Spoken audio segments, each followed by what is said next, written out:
I'm being blamed for my ex-best friend attempting to take her own life, even though she's the one who hooked up with my boyfriend and threw away our 16 years of friendship. Posted by you/sapphire_trash. My ex-best friend attempted to take her own life, and I don't care. I haven't reached out. She slept with my boyfriend behind my back. We're both 20F, and we've been friends since reception, 4 to 5 years old, a UK thing. She was my sister, my rock. We stood by each other through everything. When my parents divorced, she was there to offer a shoulder for me to cry on.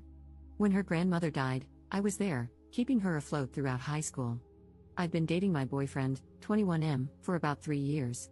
We started dating in sixth form, a version of UK college, and he was my first serious relationship. I introduced him to my family. He was many of my firsts. He was sweet, a little awkward, being a gamer guy, but he treated me to date nights and always made me feel special. Maybe this is me being young and dumb, but I thought I'd marry this guy someday. This was something I told my best friend. Well, about a month ago, while my boyfriend was in the shower, I saw a text notification pop up on his phone. We look at each other's notifications all the time, so I grabbed his phone to see it. It was from her, asking if they were still on for tonight and if she should wear his favorite dress. He told me he was hanging out with friends and going drinking. Him going drinking with friends wasn't unusual, so I never thought anything of it, but in hindsight, I wonder how much of him going out was with friends and how much of it was going out with her. I saved screenshots of their conversations. I sent them to myself. I showed him the messages when he came out of the bathroom and demanded he explain himself. I couldn't contain how upset, angry, and hurt I was. An argument ensued, where I told him he was disgusting, and I left his place. Shortly after arriving home, I started getting bombarded with calls and texts from my best friend. I answered none of her calls. I couldn't stomach hearing her voice, but her texts ranged from, "She never meant to hurt me. My boyfriend hit on her first. It didn't mean anything." Then it got angry, saying I should hear her out. If I was a real friend, I would take her calls. I'm being petty and childish for not listening to her side. Then back to sad, saying I was her closest friend in the world and she didn't want to lose me. My boyfriend was strangely quiet during this time. After a few days, I got myself together enough to send them both messages. Maybe it was cowardly, but I didn't have the strength to call them. I told my now ex-boyfriend that we were done and I wouldn't give cheaters any chances with me. He responded by trying to call me, but after the third or fourth attempt, he gave up. He sent me a final message saying it wasn't that big of a deal, that they just fooled around, but agreeing he didn't want to date me anymore.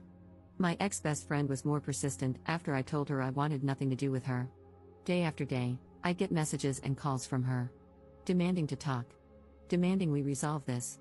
Demanding I not say anything to anyone. Saying she's stopped seeing him. Saying she'll unalive herself if I don't talk to her. Really messed up stuff. I ended up confiding in a mutual friend about what was going on because I was seriously beginning to wonder if I was being a bitch. This friend reassured me that my feelings were justified. However, I wasn't expecting this friend to spread around what happened. The gossip spread like wildfire, and a few days ago, my ex-best friend tried to take her own life. I said nothing. I haven't visited her in the hospital. I haven't sent any messages to her family. Now her older sister keeps messaging me, telling me I'm a heartless bitch for leaving her at her lowest. For not trying to prevent this. That everyone makes mistakes and that her sister didn't intentionally hurt me. Maybe it does make me a heartless bitch, but I don't care. I'm relieved she survived, but I'll never forgive her. I'll never forgive her betrayal. She destroyed our friendship when she slept with my boyfriend. Commenter. Good, don't contact her or her family, that's done for. You're not responsible for her mental health. And make better friends, not gossiping ones like the one who told everyone. Just cut them off. If your family tries to pressure you to be friends with her, warn them that you're not above going low contact with them. Block them all as well. Ops response. Unfortunately, I don't think the friend I confided in had intended for things to escalate so much. She really helped me understand that I wasn't being a terrible person for not giving my ex-BFF a second chance. She cheered me up and made me feel better, but she ended up telling the rest of our friend group, and after that, it was like Pandora's box had been opened. I've blocked my ex and my ex-BFF. I've also blocked her sister, and it's looking like I'll need to block one of her cousins too. This makes me a little sad because I was always so close with her cousins. My dad agrees with me 100% and told me I'm doing the right thing. When I told my mom, I could tell she was disappointed and tried suggesting that I talk to my ex-BFF, but I shut that down really quickly, and she backed off. Update 1 month later. Hey again. It's been a while. First, I want to thank everyone for all their comments and support. In hindsight, I now realize I wasn't being a beach, but in the moment, when I was being bombarded by texts and calls from her family, it's hard not to let those thoughts mess with your head. I didn't know if I was going to post an update, but some things have happened, so this might get a little long, sorry. Giving fake names, ex-BFF is Nikki, her older sister is Tammy, and ex-BF is Josh. I'll name anyone relevant as I go. So I mentioned in a comment that my mom wanted to speak to me later that day. I had a few replies warning me that she would try to pressure me into forgiving Nikki, and they were right. She came over to my dad's that evening and wanted a conversation in private. She asked if I'd spoken to Nikki yet. I said no. She asked if I was going to. I said no. I was trying to be as firm as possible because I knew what she was about to do. She asked, "Don't you think you should?" My response was, "No. I don't see why I should." I sent her a final message almost a month ago. This is where things began to really go south in the conversation. "Mum, love, she's in the hospital right now. She needs all the support she can get. You're meant to be her friend." I didn't even know about her condition until her mother called me. Me, really? I meant to be her friend after she slept with Josh behind my back? I didn't say anything about her because I didn't want to talk about her. "Mum, are you really going to hold on to a silly grudge?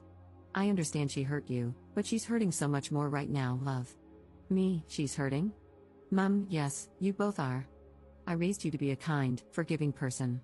Why can't you forgive her? Me, what? Like how Dad should have forgiven you? This wasn't my finest moment. I didn't bring it up before because it wasn't relevant, but the reason my parents' divorce was due to infidelity on Mum's end. And it wasn't just a one-time thing, not that it matters even if it had been, but my mum always believed Dad should have just forgiven her. I admit this was a low blow for me, and the conversation spiraled into an argument from there, with both of us saying some not-so-kind things to each other. Eventually, I decided the conversation was over because we were just going around in circles and heading into yelling territory, so I told her to leave and said I'd try talking to her again when we'd both calmed down. When she was leaving, she said this, "I hope you're not as cruel as your father." I'm typically not an angry person, but this infuriated and hurt me. I lived 50-50 between my parents. They both made sure I had everything I could need or want, but she felt her situation and struggles were undeserved. Dad never helped with bills or payments that didn't involve me. She expected more. Cheaters always do. I didn't say anything when she left. I just blocked her number and social media accounts and cried. She cared more about the girl who had hurt her daughter than about her own daughter. She realized pretty quickly what had happened and came back the next day, but Dad told her I didn't want to talk to her, true, and she had to leave. It took maybe half an hour before she finally left. The next few days, she kept trying to reach me through other people, but I stayed silent. The Friday after my post, I decided I felt calm enough to talk to her and unblocked her. We spoke over the phone, which wasn't as exciting as the conversation above. Basically, it was her apologizing and telling me she was wrong for trying to force me to forgive Nikki, that she'd respect my decision, but she tried to suggest I think about it. I very firmly told her I was not forgiving Nikki. She just said, okay. Things didn't really feel the same with us. I couldn't bring myself to be as chatty with her as I was before, and it didn't help that she kept giving me updates about Nikki. The first time she did it, she told me Nikki had been put on a 72-hour psych hold, assessed, and eventually released. I told her I didn't want any updates on Nikki's situation. I wouldn't stop her from checking in, but I didn't want to be involved. She complained and said she thought I'd want to visit her, but I threatened to block her again if she kept pushing, and she shut up. Nothing was mentioned about Nikki for a couple of weeks before Mom again broke my boundary and brought her up, telling me about how Josh had stopped talking to her, and how Nikki needed a shoulder to cry on. I again told her I didn't want to know, and this was her last chance not to bring her up or I would cut her from my life. She complained again but eventually promised it wouldn't happen again. Maybe I should have learned from my mistakes because I know my mother. She doesn't take no for an answer. It was really quiet for a while. My friends and I had all basically carried on from what happened, and even though I know a couple of them still occasionally talk to Nikki, they never bring her up around me or tell her, I hope, how I'm doing.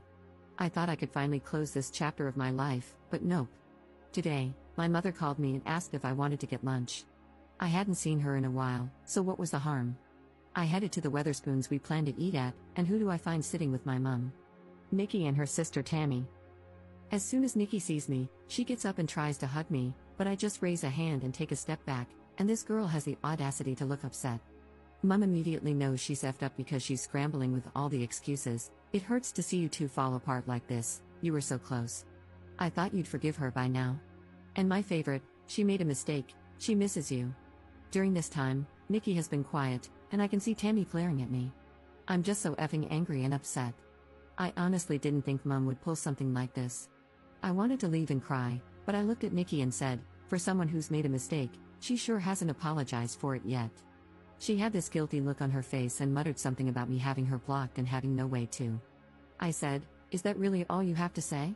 And she just looked at me, confused. I was done. I turned to leave, and her sister started yelling after me, saying that I owed Nikki a second chance with all the trauma I put her through, while Nikki was begging me to just listen to her and talk to her. I told them all to F off and never contact me again and left. I managed to get out of there before Tammy started a fight and went home, where I sent my mum a text a while ago telling her she'd better lose my number because she no longer has a spot in my life. Then I blocked her and just cried. My dad's been doing his best to comfort me, but it just hurts so bad that my own mother did this to me. So that's where things are at right now. I'll update if anything else happens, but this whole situation really effing sucks. Commenter. Why were you still in touch with your mother when she cheated on your dad? Ops response. Because she was still my mum. I was a teenager when my parents divorced, and it was my father who encouraged me to maintain a relationship with her. Second update 16 months later. Hey there, everyone. I'm the girl who made the "my ex-best friend attempted to take her life" posts. I didn't think labeling this post like that really fit. I first want to apologize for taking so long to give you an update and to also thank you for your kind words. I haven't been able to reply to many messages, and I've had a lot, but I've taken the time to read through every single one, and I appreciate every single one of you. This Christmas has been amazing. I spent it with my family, with my dad, and I went out on Boxing Day night with my friends to party hard and regretted even harder the following day. I'm in a much better place than I was back in December 2023. That's kind of why I struggled to give you all an update, because around Christmas and New Year's 2023, I was not in a good place. I really needed to focus on myself and work on getting to a better place. As of January 2024, I have been no contact with my mother. Unfortunately, I've seen her since then, and I've done my best to avoid talking to her on the 3 occasions I've had to be in the same place as her. Not out of choice, mind you, but it is what it is. During Christmas 2023, she had expected that I would be spending it with her and her side of the family. Given the events at that time, this was obviously not happening, and my dad told her as much. She lost her mind. She refused to take no for an answer leading up to Christmas, to the point that Dad and I left for my paternal aunt's house on Christmas Eve to spend the night there. According to a neighbor, my birth giver showed up pretty early in the morning to catch us leaving, but was irate to learn we already weren't there. Thankfully, my aunt had moved house quite recently, so my mother didn't know the new address. However, we came home to parcels completely destroyed on our porch the following Boxing Day. There was even a Christmas card labeled for me, but inside was a horrible letter from my mother, describing me as the worst daughter on the planet. That honestly destroyed me, and I spent New Year's a mess. It's difficult cutting off your own mother. I spent half of January 2024 trying to fix things with her, but it came to a head when I realized I was the only one being forced to compromise.